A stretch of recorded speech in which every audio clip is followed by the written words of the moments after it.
Hey guys, Lori here. Um, I was just watching something on YouTube about how to deal with people who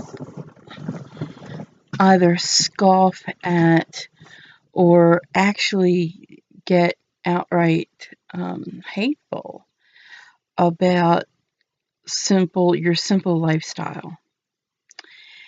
And it made me think several years back, probably 7 years ago. I'd made friends with a new lady who was here in our community, and she seemed like she was okay, and we were getting to know each other. Our kids were playing together and going to church together, youth group activities and stuff like that. So she and I ended up spending a lot of time together, not just because of our budding relationship, but the kids too.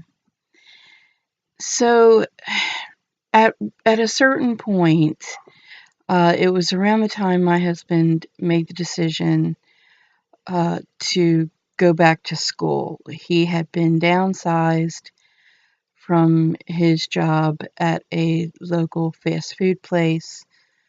They had pretty much just cleaned house and got rid of everybody, almost everybody. He had decided to go back to school. I had just left the workplace to concentrate more on getting my kids' mental health together because we had been out of an abusive situation. I was newly married, and there was a lot of things going on with kids. And so we figured it was just better since we had already a pretty large savings that we were living on at the time. We figured it was okay. We could get by with it for a while, probably about a year or so. We had that much in savings. And this girlfriend of mine asked me to go to lunch with her. And I'm sitting there expecting, she's been kind of intense lately. Maybe she'll tell me what's bothering her, and, we'll get it out in the open, we'll get it over with, and we'll have a great day.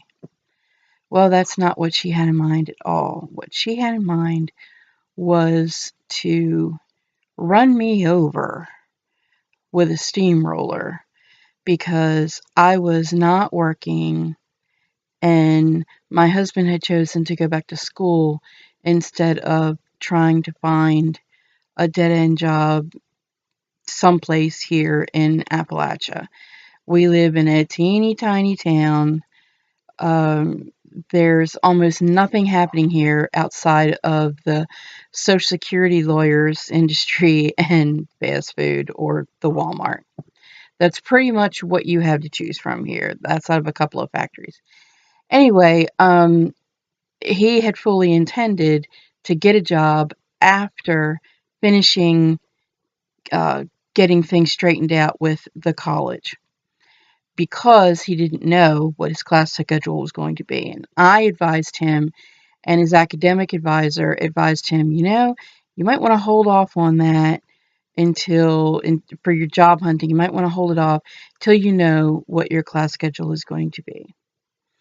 So we just figured we were being responsible people. And this lady was all uptight about the fact that my husband was not working.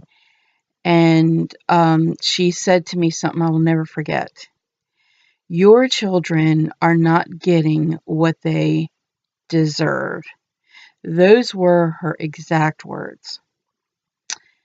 And this coming from a lady who lived in a $1.5 million home and whose husband was making a six-figure income at the time.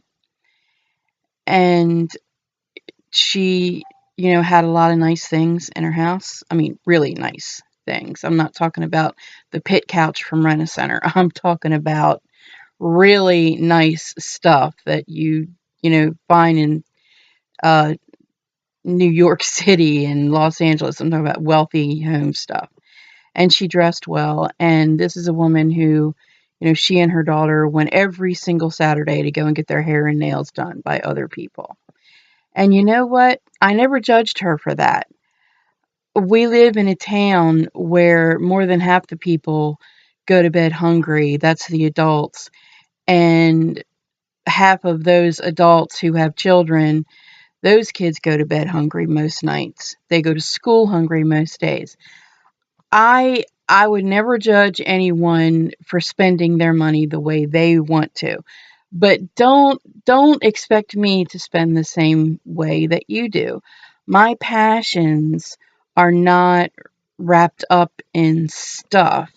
I mean, as you can see, I have a painting by my favorite artist Thomas Kincaid up there on the wall, but it's actually not a real painting. It's a puzzle.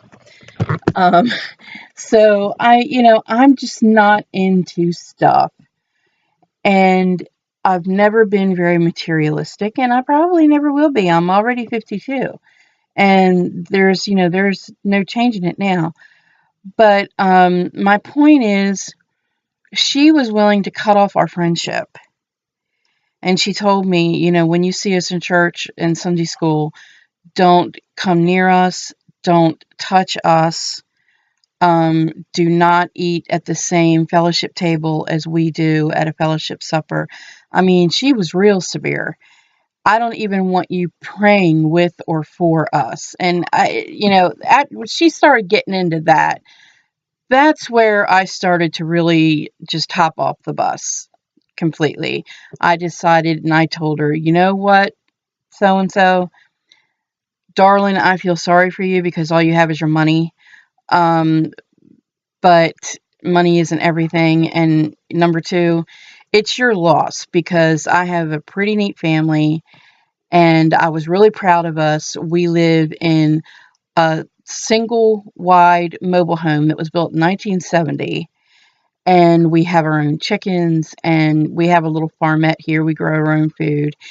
And I would rather use what money I do have left over, after putting some back for savings and all my bills are paid and stuff. I would feel really guilty. It would tear me up inside to go and get my nails done every week when I know that my next door neighbor can't feed her kids before they go to bed at night or before they go to school in the morning. And I'm not judging anyone who does have a lot of money, and someday I certainly hope to have a lot of money as a psych practitioner in Los Angeles. But for I probably will just sock all that money away because I'm not a spendy person. I don't buy a lot of things for myself. In fact, it takes a lot of doing to get me into a store to spend more than $5 on myself, even if I need something. So don't let anyone dissuade you from your financial freedom and financial independence journey. And an update on that lady, her husband lost his six-figure income in the crash of 2008 when the housing bubble burst. And she had to go to work at two jobs, and she never saw her kids. And he didn't go back to work for years. So, I'm just saying what goes around comes around. And if you're going to spend that much money constantly all the time, and then you lose your job, then what? They had to move out of their $1 million home. And as far as I know, it still hasn't sold. So I don't know where they are or what they're doing. But I know they're having some pretty tough times now. And sure, we have tough times when the car needs an expensive repair or the water heater breaks down again for the gazillionth time. But we're able to deal with it because of how we live. We live a very frugal lifestyle, very basic. We don't even have cable television anymore. Got rid of that years ago. Don't have a house phone. Got rid of it years ago. We have basic internet so that I can be doing my postgraduate studies. So, don't let anybody get you down or run you down like that lady did me. And do what works for you and what's best for you. And just look across the table when somebody says that to you and tell them, I'm sorry you feel that way. Maybe you should go take a critical thinking class. And when you're done, you can go free yourself. So God bless and have a great evening. I'm going to work on my quilt some more, hand sewing, no machine, and turn out the lights, and I'm going to bed. You guys take care. Bye.